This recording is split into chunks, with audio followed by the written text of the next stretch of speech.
Good morning dear student, welcome to the way of solution number 1 study channel post Bengal. তো আমি তোমাদের Dalton sir. তোমরা এখন পাচ্ছ next GK practice set class number 2। তো এখানে আমরা আপকামিং যে সমস্ত এক্সাম রয়েছে তোমাদের পিএসসির ফুড এসআই, ক্লার্কশিপ, মিসলেনিয়াস বা ওয়েস্ট বেঙ্গল পুলিশ রিলেটেড পরীক্ষা, লেডি কনস্টেবল মেন যারা দেবে, তো প্রত্যেকে এই ক্লাসটা দেখবে। এখানে যে সমস্ত কোশ্চেন আলোচনা করা হবে সেগুলো কিন্তু আপকামিং পরীক্ষার জন্য খুবই গুরুত্বপূর্ণ হতে চলেছে।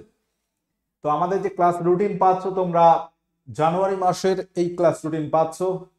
প্রত্যেক স্যারে কখন কোন ক্লাস হয় একবার দেখে রাখো টাইমগুলো। তো এখানে 8:30 থেকে আমার ক্লাস তোমরা পাচ্ছ দ্য ওয়ে অফ সলিউশনে। এবং আমাদের প্রত্যেক ক্লাসের লিঙ্ক বা নোটিফিকেশন তোমাকে পেতে হলে Telegram, the way of solution official টেলিগ্রামে তোমাকে জয়েন করতে হবে এবং সমস্ত ক্লাস তোমরা টেলিগ্রামে কিন্তু লিঙ্ক পাবে। ওকে, তাহলে আমরা আজকের আলোচনা শুরু করছি। প্রথম প্রশ্ন, গৌড়বাহ কাব্যের রচয়িতা কে ছিলেন? বাক্পতিরাজ, হেমচন্দ্র, অশ্বঘোষ নাকি ভদ্রবাহু? তো এখানে অপশন যেটা আছে সঠিক উত্তর কি হবে? প্রত্যেকে যারা কানেক্ট আছে অবশ্যই সেশনটি লাইক শেয়ার করে দাও প্রথমে এবং শেষ পর্যন্ত দেখতে থাকো। সঠিক উত্তর বাক্পতিরাজ হয়ে যাবে সঠিক এখানে অপশন। অশ্বঘোষ কি রচনা করে? বুদ্ধচরিত। বুদ্ধচরিত কে রচনা করেছিলেন? অশ্বঘোষ। ভদ্রবাহু রচিত একটা গ্রন্থের নাম হচ্ছে কল্পসূত্র। কল্পসূত্র যেটা একটা জৈন গ্রন্থ আর কি। বুদ্ধচরিত এটা হচ্ছে বৌদ্ধ ধর্মের রিলেটেড যে গ্রন্থ, যেটা অশ্বঘোষ রচনা করেছিলেন। আচ্ছা, ডুমুর হলো এক প্রকার পুষ্পবিন্যাস, ফল, ফুল নাকি কোনোটি নয়? ডুমুর হচ্ছে কি?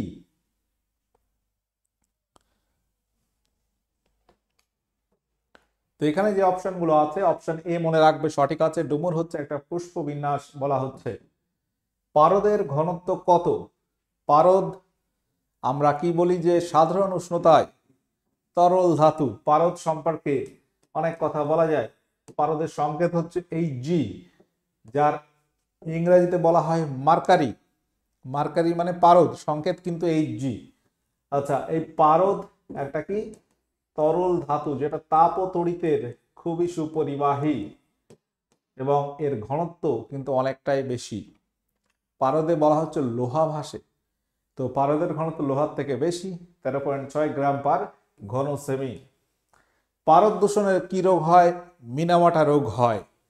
পারদ শরীরের পক্ষে কিন্তু আবার ক্ষতিকারক। ওকে, তাহলে পারদ সম্পর্কে আমাদের এই সমস্ত ইনফরমেশনগুলো মনে রাখতে হবে। বায়োলজিক্যাল ডাইভার্সিটি দিবস অর্থাৎ বায়োলজিক্যাল ডাইভার্সিটি ডে বা জীব বৈচিত্র্য দিবস কবে পালিত হয়? ইন্টারন্যাশনাল বায়োলজিক্যাল ডাইভার্সিটি ডে অর্থাৎ বিশ্ব জীব বৈচিত্র্য দিবস, এটি পালিত হয় কত তারিখে? তো এই যে অপশনগুলো রয়েছে খুব উল্লেখযোগ্য সব ডেটগুলো এখানে আছে, এক ঝলকে আমরা বলে দিচ্ছি কি কি হবে। বায়োলজিক্যাল ডাইভার্সিটি ডে এটা 22শে মে পালন করা হয়। আচ্ছা, 5ই জুন এটা কি বিশ্ব পরিবেশ দিবস পালিত হয়? বিশ্ব পরিবেশ দিবস বা ইন্টারন্যাশনাল এনভায়রনমেন্টাল ডে। বলো, 7ই এপ্রিল কোন দিবস পালিত হয়? বিশ্ব স্বাস্থ্য দিবস পালিত হয়। বিশ্ব স্বাস্থ্য বা ওয়ার্ল্ড হেলথ ডে।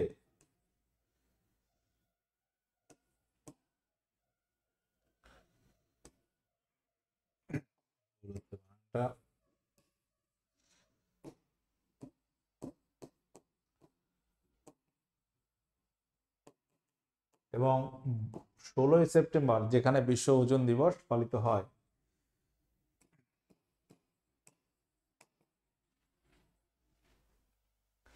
সৈয়দ বংশের প্রতিষ্ঠাতা কে? সৈয়দ বংশ কোন সময় বলতো? সৈয়দ বংশটা হচ্ছে তোমার সুলতানি যুগের চতুর্থ বংশ। টোটাল যে সুলতানি যুগ, আমরা যদি সুলতানি যুগের কথা বলি, সুলতানি যুগে টোটাল কটি বংশ ছিল পরপর রাজত্ব করেছিল? সুলতানি যুগে টোটাল 5টি বংশ ছিল। প্রথম ছিল দাস বংশ বা ইলাবারি তুর্কি বংশ বা মামেলুক দাস বংশ, 1 নাম্বার। 2 নাম্বার মনে রাখবে খলজি বংশ ছিল। কোন বংশ? খলজি বংশ।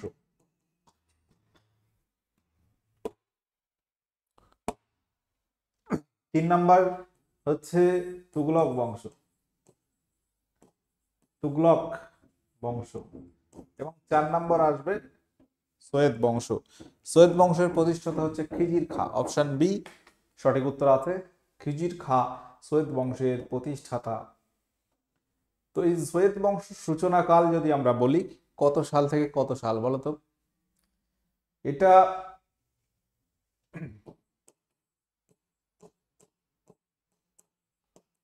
সৈয়দ বংশটা হচ্ছে মনে রাখবে 1414 থেকে 1451 সাল, এই সময়কালে এই বংশটা ছিল। প্রথম যদি দাস বংশের কথা বলো 1206 থেকে 1290, 1206 থেকে 1290 সাল। আর খলজি বংশটা হচ্ছে 1290 থেকে 1320। আর তুগলক বংশ হচ্ছে 1320 থেকে 1413 বা 1314 এই সময় পর্যন্ত। তারপর 1451 থেকে 1526 লোদি বংশ। সুলতানি যুগের শেষ সম্রাট কে ছিলেন? সুলতানি যুগের শেষ সম্রাট তার নাম কি ছিল বলো? সিকিন্দার লোদি, ইব্রাহিম লোদি, ফিরোজ শাহ তুগলক নাকি বহুলুল লোদি?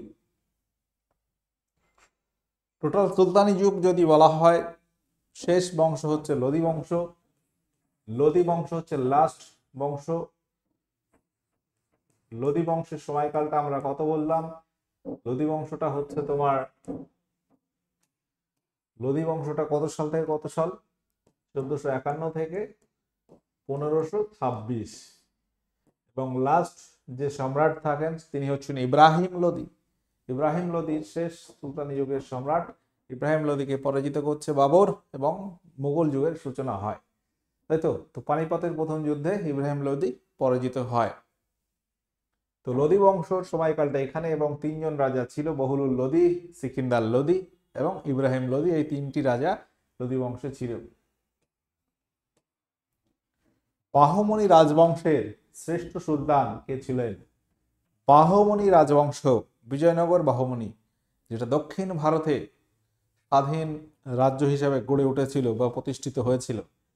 বাহমনি রাজবংশের প্রথম সুলতান বা প্রতিষ্ঠাতা হচ্ছে ইলিয়াস শাহ, তাই তো? ইলিয়াস শাহ বাহমনি তিনি হচ্ছেন প্রতিষ্ঠাতা, এবং শ্রেষ্ঠ সুলতান মনে রাখবে তাজউদ্দিন ফিরোজ শাহ। অপশন এ সঠিক উত্তর আছে, শ্রেষ্ঠ সুলতান। Option A. অতসিয়াস নিক্তন নামক জনৈক রুশ পর্যটক নিম্নের কোন সম্রাটের আমলে ভারতবর্ষে আসেন? তো বাহমনি সাম্রাজ্য যদি আমরা বলি এটা তুগলক বংশে মোহাম্মদ বিন তুগলকের সময় কিন্তু গড়ে ওঠে দক্ষিণ ভারতে। তো সেই বংশের প্রতিষ্ঠাতা ইলিয়াস শাহ বাহমনি, ইলিয়াস শাহ বাহমনি প্রতিষ্ঠাতা। এবং শ্রেষ্ঠ রাজার কথা বললাম তাজউদ্দিন ফিরোজ শাহ। এবার প্রশ্ন, অতসিয়াস নিকেতন তিনি আসেন 3য় মোহাম্মদ শাহের সময়, বাহমনি বংশী, ঠিক আছে? বাহমনি রাজবংশের সময় এই 3য় মোহাম্মদ শাহ একজন রাজা ছিল, সেই সময় অতসিয়াস নিকেতন একজন রুশ পর্যটক। কোথাকার? রুশ মানে রাশিয়া। বাহমনি বংশের শেষ রাজা কে ছিলেন বলো? বাহমনি যে রাজবংশের কথা বলা হচ্ছে এই রাজবংশের শেষ রাজা কে ছিলেন? বাহমনি বংশটা আবার 5টি রাজ্যে খণ্ডীভূত হয় পরপর, তো সেটা আরো অন্য ক্লাসে বলা যাবে। বাহমনি বংশের শেষ রাজা যদি বলা হয় সঠিক উত্তর মনে রাখবে কলিমুল্লাহ শাহ, তিনি হচ্ছেন শেষ রাজা। অপশনে সঠিক উত্তর আছে। বলো, ভিটল স্বামী মন্দির কে নির্মাণ করেন? ভিটল স্বামী মন্দির কে নির্মাণ করেন? রামদেব কৃষ্ণদেব রায়, দ্বিতীয় দেবরায় নাকি রাম রায়? তো এটাও কিন্তু সেই বাহমনি, বলা হয়েছে বিজয়নগর সাম্রাজ্যের সময়কালের এটা প্রতিষ্ঠিত হয়েছে তুলুপ বংশীয় রাজা কৃষ্ণদেব রায় প্রতিষ্ঠাতা। ভিটল স্বামী মন্দির কৃষ্ণদেব রায় তার সময়টা স্থাপত্য ভাস্কর্যের জন্য বেশ উল্লেখযোগ্য। মনে রাখবে কৃষ্ণদেব রায় বিঠল স্বামী মন্দির ছাড়াও কৃষ্ণ স্বামী মন্দির রয়েছে, কৃষ্ণ স্বামী মন্দির নির্মাণ করেন। আর একটা রয়েছে হাজারা মন্দির নির্মাণ করেন, হাজারা মন্দির নির্মাণ করেছেন। ওকে, তাহলে এই জায়গাগুলো তোমার মনে রাখতে হবে। কৃষ্ণস্বামী মন্দির নির্মাণ করছেন, হাজারা মন্দির নির্মাণ করেন। মোহাম্মদ বিন তুগলকের প্রকৃত নাম কি ছিল?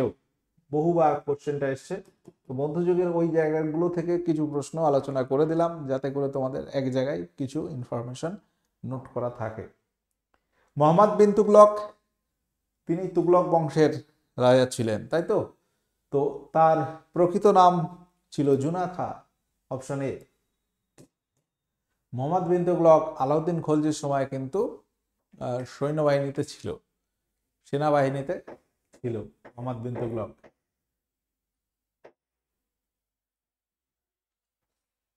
ফরিদ খা কার প্রকৃত নাম বলতো? ফরিদ খা, সেটাই হচ্ছে শের শাহ। শের শাহ হচ্ছে ফরিদ খা। এখানে যে ঝলকে বলে দিই, উলুক খা, উলুক খা এটাকে, উলুক খাটা কে ছিল বলতো? উলুক খাটা ছিল হচ্ছে গিয়াসুদ্দিন বলবন, শুধু বলবন লিখলাম, ঠিক আছে, দাস বংশের রাজা। আচ্ছা, ফরিদ খাটা হচ্ছে ফরিদ খা সুর, মানে হচ্ছে শের শাহ, এটা হচ্ছে শের শাহ।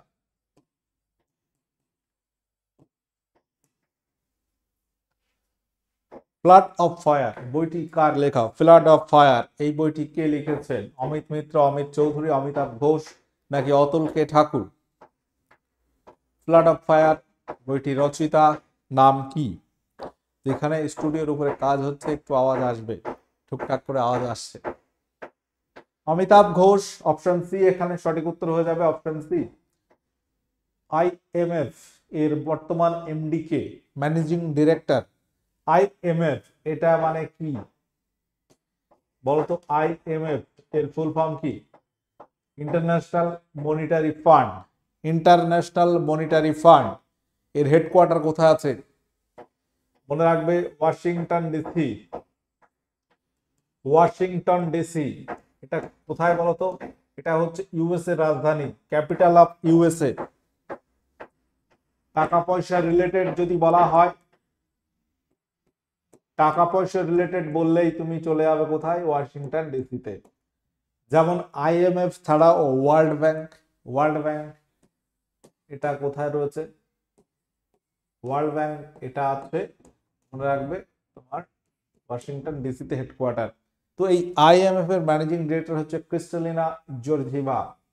ক্রিস্টালিনা জর্জিভা তিনি হচ্ছেন বর্তমান ম্যানেজিং ডিরেক্টর অফ আইএমএফ।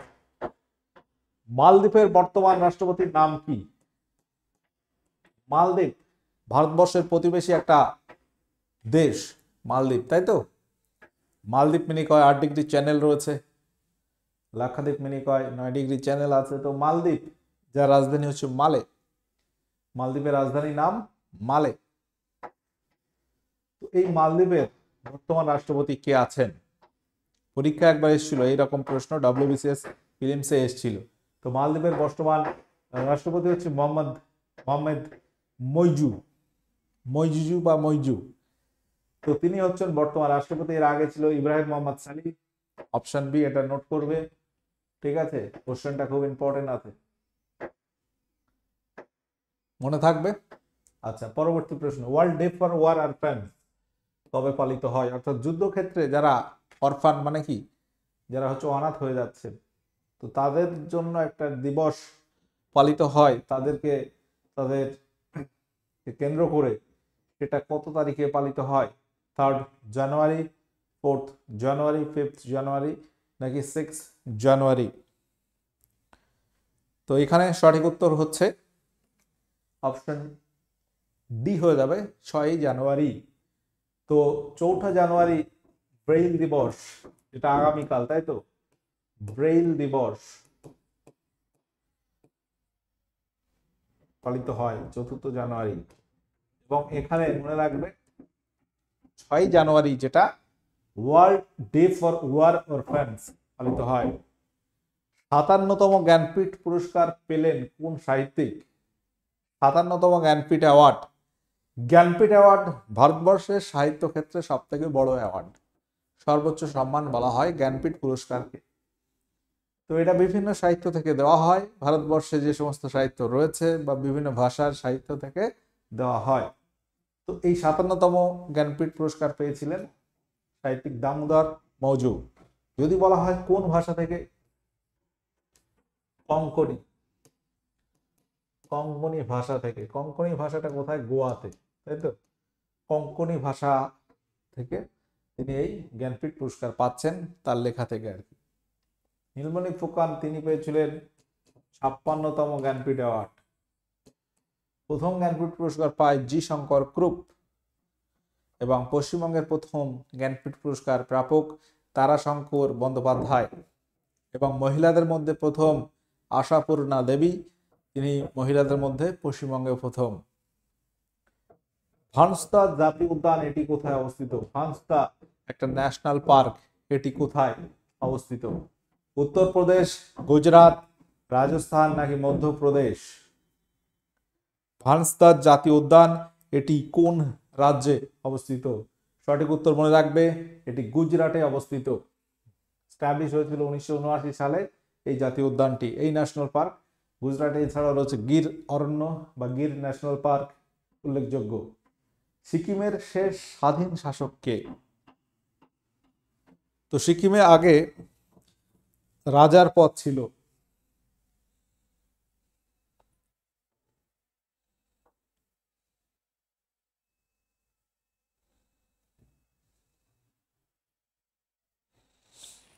তো এখন তো মুখ্যমন্ত্রী রয়েছে। সিকিমের শেষ স্বাধীন শাসক হচ্ছে পালদেন নামগেয়াল। পালদেন নামগেয়াল তিনি হচ্ছেন শেষ স্বাধীন শাসক। তোমরা বলবে যে বর্তমান সিএম কে রয়েছেন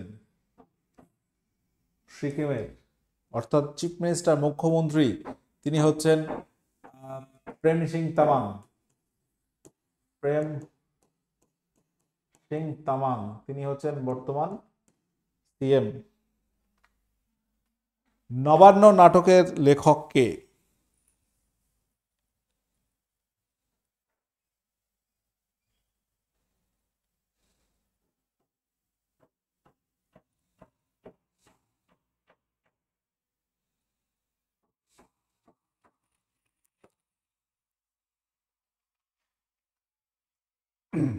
এটি হচ্ছে বিজন ভট্টাচার্য। অপশনে সঠিক উত্তর আছে। আচ্ছা, এখানে আরেকটা প্রশ্ন বলে দিই, সিকিমের বর্তমান সিএম প্রেম সিং তামাং রয়েছেন, এবং বর্তমান রাজ্যপাল যদি বলি কি হবে? বর্তমান রাজ্যপালের নাম কি? লক্ষণ আচার্য বা লক্ষ্মণ আচারিয়া, তিনি হচ্ছেন বর্তমান রাজ্যপাল সিকিমের।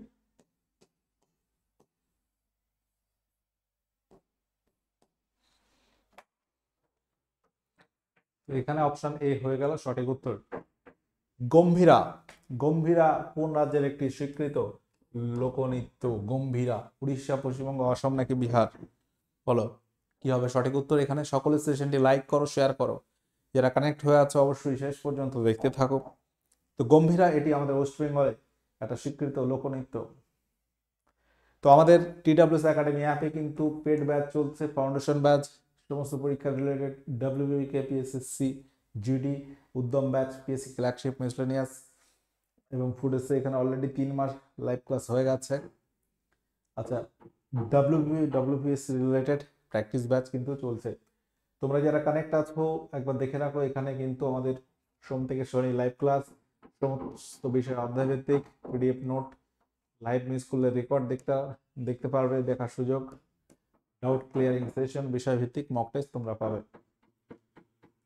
তো প্রত্যেকে আমাদের সঙ্গে যুক্ত হতে পারো, যারা আমাদের ক্লাস দেখো অনেক অনেক দিন দেখছো অলরেডি, তো ভরসা রাখতে পারো আমাদের উপর। তো লক্ষ্য যখন সরকারি চাকরি, সেরা প্রস্তুতি কোথায়?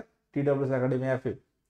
ঠিক আছে, এবং তোমরা যদি কোনো প্রশ্ন থাকে অবশ্যই হেল্পলাইন নাম্বার রয়েছে, সকাল 10টা থেকে সন্ধ্যা 7টার মধ্যে ফোন করে জেনে নিতে পারবে। বলো 21 নাম্বার কোশ্চেন, গুরু বিপিন সিং কোন নৃত্যশৈলীর একজন প্রবক্তা ও শিক্ষক। বলো এখানে সঠিক উত্তর কি হবে? গুরু বিপিন সিং। আর তিনি কিন্তু কোনো শিখ গুরু না, তাই তো? গুরু গোবিন্দ সিং নামগুলো একই রকম যাচ্ছে, তো ওই জন্য বললাম আর কি। তো তিনি হচ্ছে মণিপুরী নৃত্যশৈলীর একজন শিক্ষক এবং প্রবক্তা। অপশন এ সঠিক উত্তর আছে। ভার্নাকুলার প্রেস অ্যাক্ট 1878 এটা প্রত্যাহার করেন কে?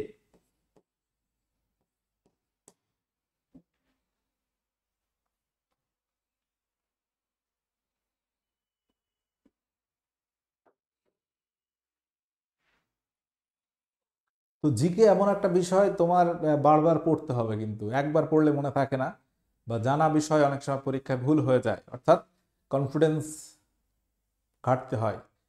কারণ এটা চর্চার জিনিস, আজকে যেটা পড়ছো সেটা আর পড়তে হবে না এরকম না, আবার পড়তে হবে, তবেই তোমার কিন্তু মনে থাকবে, নয়তো ভুলে যেতে হবে। তো এটা লর্ড রিপন হয়ে যাবে। তো এই যে ভার্নাকুলার প্রেস অ্যাক্ট, এটা কে চালু করেন যদি বলি, এই অ্যাক্টের নামটা এই পর্যন্ত 1878 সালে এই অ্যাক্ট চালু করেছিল লর্ড লিটন।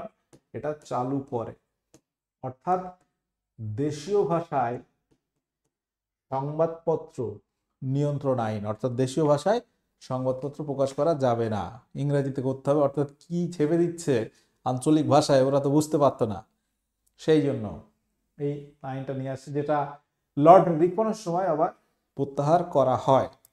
লর্ড রিপনের সময়টাও বেশ ইম্পর্টেন্ট। এই সময় ফ্যাক্টরি আইন পাস হয় প্রথম, তারপর হান্টার কমিশন আসছে, তারপর তোমার ইলবার্ট বিল বিতর্ক হয়, বেশ কিছু ঘটনা ঘটে তার সময়। তো লর্ড লিটন তার সময়কালটা যদি আমরা দেখি 1876 থেকে 1880, এই সময়কালে তিনি ভারতবর্ষের ভাইসরয় ছিলেন, এবং তিনি হচ্ছে 1880 থেকে 1884। তারপর লর্ড রিপনের পরে আসবে লর্ড ডাফরিন, যার সময় জাতীয় কংগ্রেস প্রতিষ্ঠা হয়।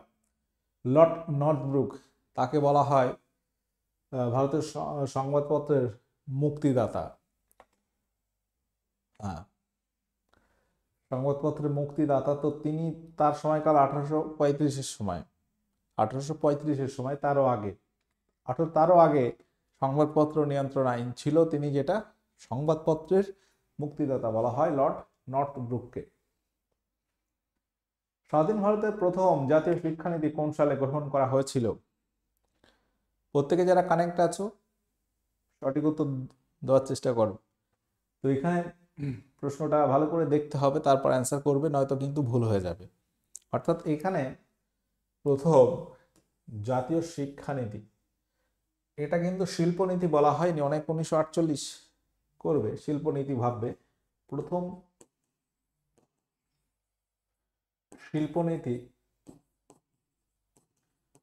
ঘোষিত হয় 1948 সালে। আর এখানে শিক্ষানীতি, এটা 1968 সালে প্রথম গ্রহণ করা হয়েছিল। 1900 কত সালে? 68 সালে। তো এখানে মনে রাখবে কোঠারি কমিশন, শিক্ষাক্ষেত্রে কোঠারি কমিশনের নাম প্রত্যেকে জানো। কোঠারি কমিশনের রিপোর্টের উপর ভিত্তি করে 1968 সালের 24শে জুলাই ভারতের প্রথম জাতীয় শিক্ষানীতি প্রণয়ন করেন তৎকালীন প্রধানমন্ত্রী ইন্দিরা গান্ধী এবং তৎকালীন শিক্ষামন্ত্রী ডক্টর ত্রিগুণা সেন। নামগুলো একটু মনে রাখার চেষ্টা করবে। তো এই শিক্ষানীতি ন্যাশনাল স্কুল সিস্টেম নামে পরিচিত। এখানে মোট 17টি নীতি গৃহীত হয়েছিল। তো লাস্ট তোমার শিক্ষানীতি আসছে, এডুকেশন পলিসি কিন্তু 2021-এর দিকে একটা নতুন জাতীয় শিক্ষানীতির কথা ঘোষণা করা হয়েছে, যেটা এই চালু হবে এবার, তাই তো? কার্বন সময়কাল নির্ধারণের জন্য কি উপাদান প্রয়োজন? অর্থাৎ কার্বন ডেটিং যেটা বলা হয়, কার্বন ডেটিং, এটা নির্ধারণের জন্য কি উপাদান প্রয়োজন আছে? তো কার্বন ডেটিং এটা পরীক্ষা করার জন্য জীবাশ্ম প্রয়োজন আছে। অপশন বি সঠিক উত্তর হবে। আচ্ছা, কতদিনের হোমওয়ার্ক ছিল এটা? যে নিচের কোনটি নাইট্রোজেনবিহীন রেচন পদার্থ? সঠিক উত্তর কি হবে? রেসারফিন, ডাটরিন, রজন, কুইনাইন। তো এখানে সঠিক উত্তর হবে রজন, এটা নাইট্রোজেনবিহীন। তো নাইট্রোজেনবিহীন রেচন পদার্থের এক্সাম্পল রজন হবে, আর এছাড়া কি হবে? রজন হবে, গদ হবে, তরুক্ষীর বা ল্যাটেক্স এটা হবে। এছাড়া ক্যালসিয়াম অক্সালেট যুক্ত যে ক্লাস থাকে ধাতব ক্লাস, সেগুলো নাইট্রোজেন বিহীন। টোটাল উদ্ভিদ রেচন পদার্থকে দুটো ভাগে ভাগ করা যায়, একটা নাইট্রোজেন বিহীন এবং নাইট্রোজেন যুক্ত। নাইট্রোজেন যুক্ত রেচন পদার্থ N2 যুক্ত তাদেরকে বলা হয়, কি বলা হয় বলতো? উপাক্ষার বলা হয়।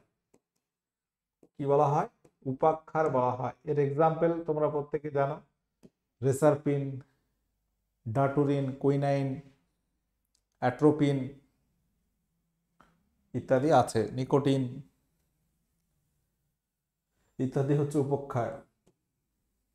তো এই উপাক্ষার বললেই বুঝে নিতে হবে এটা নাইট্রোজেন যুক্ত। তাহলে ল্যাটেক্স, তরুক্ষীর যেটাকে বলছি, গদ, রজন, বিভিন্ন আঠা, তারপর তোমার ক্যালসিয়াম অক্সালেটের ক্লাস, সেগুলো রেচন পদার্থগুলো নাইট্রোজেন বিহীন রেচন পদার্থ উদ্ভিদের। ঠিক আছে, তাহলে উপাক্ষার এবং তরুক্ষীর এরকম কিন্তু না, তরুক্ষীর একটা নাইট্রোজেন বিহীন রেচন পদার্থ। তারপর এছাড়াও থাকে প্যাপাইন, পিঁপে গাছে, পিঁপের মধ্যে থাকে প্যাপাইন, একটা উৎসেচক। প্যাপাইন এটাও কিন্তু নাইট্রোজেন বিহীন রেচন পদার্থ ধরা হয়। মহাত্মা গান্ধীর অনুপস্থিতিতে ভারত ছাড়ো আন্দোলনের নেতৃত্ব কে দিয়েছিলেন? 26 নম্বর কোশ্চেন। প্রত্যেকে যারা কানেক্ট হয়ে আছো, এটা তোমরা হোমওয়ার্ক করবে। তো আজকে টোটাল 26 কোশ্চেন করানো হলো আর কি।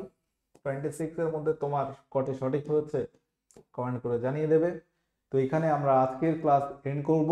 তো এন্ড করার আগে প্রত্যেককে বলবো যে আমাদের দ্য ওয়ে অফ সলিউশন এবং TWS একাডেমি যারা নতুন কানেক্ট হয়েছে সাবস্ক্রাইব করে রাখো। এখানে সমস্ত ক্লাস যেগুলো রুটিনে দেখলে দুটো চ্যানেল মিলিয়ে কিন্তু হচ্ছে, তো দুটো চ্যানেল তোমাকে সাবস্ক্রাইব করতে হবে এবং নোটিফিকেশন অল করে রাখতে হবে। এবং আমাদের Telegram the way of solution official টেলিগ্রামে কানেক্ট থাকবে, সেখানে সমস্ত ক্লাসের লিঙ্ক নোটিফিকেশন পাবে। ওকে, তো প্রত্যেকে যারা কানেক্ট হয়ে আছো অবশ্যই কমেন্ট করে জানিয়ে দেবে যে কোনো রকম প্রশ্ন যদি থাকে আজকের আলোচনার মধ্যে কমেন্ট বক্সে জানিয়ে দেবে। তো আশা করি সেগুলো আমরা নেক্সট ক্লাসগুলিতে সলভ করব। ঠিক আছে, সকলে ভালো থাকো, সুস্থ থাকো। ওকে, টাটা, বাই।